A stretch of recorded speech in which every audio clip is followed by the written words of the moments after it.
The assembly has gone pretty well. Now I have to move on to further refinement of the base sculpt, namely the filling in of gaps. There are a lot of different methods for this. The most straightforward is in the use of putties. Many people use green stuff for this job, but I don't consider that clay effective for finishing work. It dries too rubbery and it is more suited for sculpting and space filling. To create the smooth surface we desire, we need a harder drying clay. Many people's go-to is milliput, but I am here to say that Magisculpt is also an effective putty. It has a slightly different texture to milliput and thins with water rather than alcohol. It's a worthy addition to your toolbox.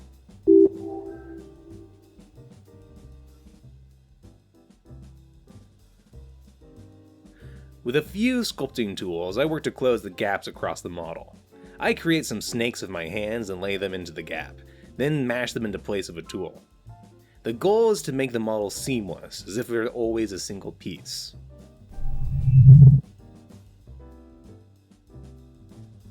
Not all of these gaps will be super clean, but try your best to make them look nice. Most people will not see small details like this, as they will view your work from a distance.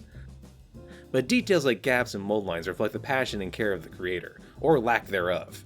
Clean assembly, uniformity of finish, internal consistency, and maker marks or signatures all reflect craftsmanship.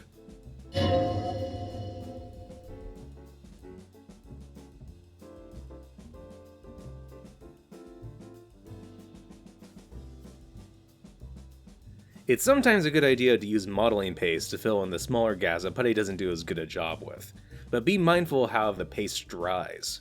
This one dries very matte and can cause some strange interactions with your primer. Use them sparingly and sand away excess once dry. After you've finished everything, let your fillers dry overnight. What do you do with excess putty once you're done with it? Simply put, just roll it out and let it dry. Afterward, you'll be left with a nice disc that can be broken up into interesting rocks for your bases. The next day, I take a look at my gap filling and begin to clean and level out the various surfaces around them. You can repeat this as many times as you need to get a nice finish. For most competition pieces, 2 go-overs will remove 99% of gaps from the sculpt.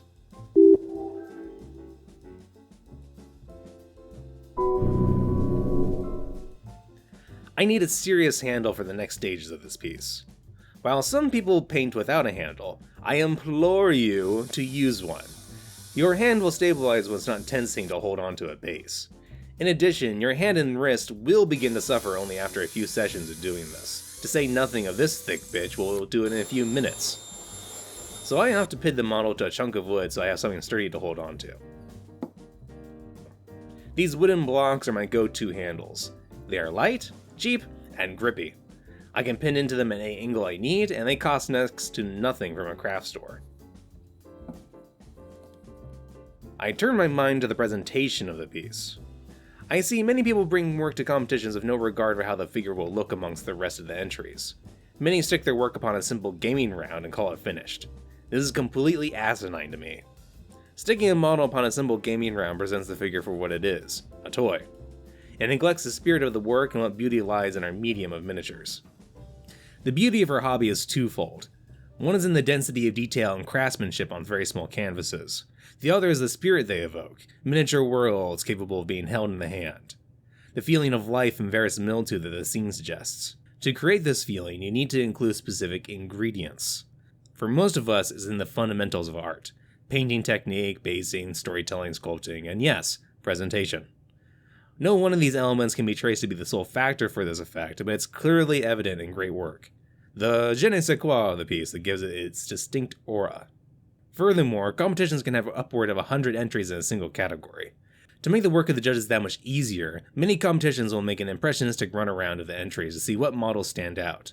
Those standout models will then be given the proper judgment. Poor presentation presents the work as unworthy of serious consideration.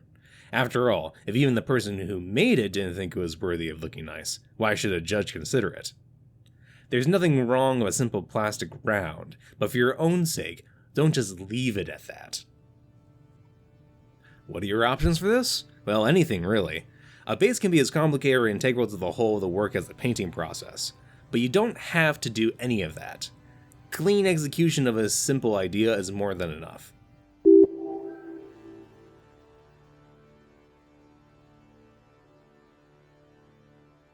Whatever route you take, make sure it is sturdy. Many models are delicate, but try your best to make the handling not anxiety-inducing. Strong glue and physical attachment helps with this. I use wooden blocks for most of my work. They make for a sturdy handle that contains a bit of liveliness from the grain of the wood, but not so much as to distract the viewer. Check my video here on basic construction of wooden bases for more detail. I've worked out this piece what I presume to be oak to be a good base. It fits the base of the bar stool, and the live edge in front complements the visual flow of the sculpture. A sculpture's interest derives from its perceived lines and use of shapes. They may be real or implied, and the way they interact will inform the viewing experience of the sculpt. How the eye moves about the work is a function of lines and shapes. An arm can function as a line, as will a leg or various details placed around the form.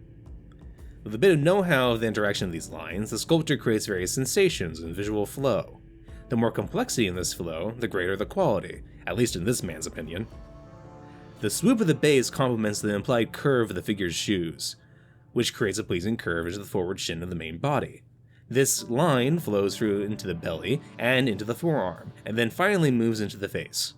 Even the tail curves back into the center of the scene and not off into some nether. In an ideal painting, all parts move the eye where the artist wants you to look.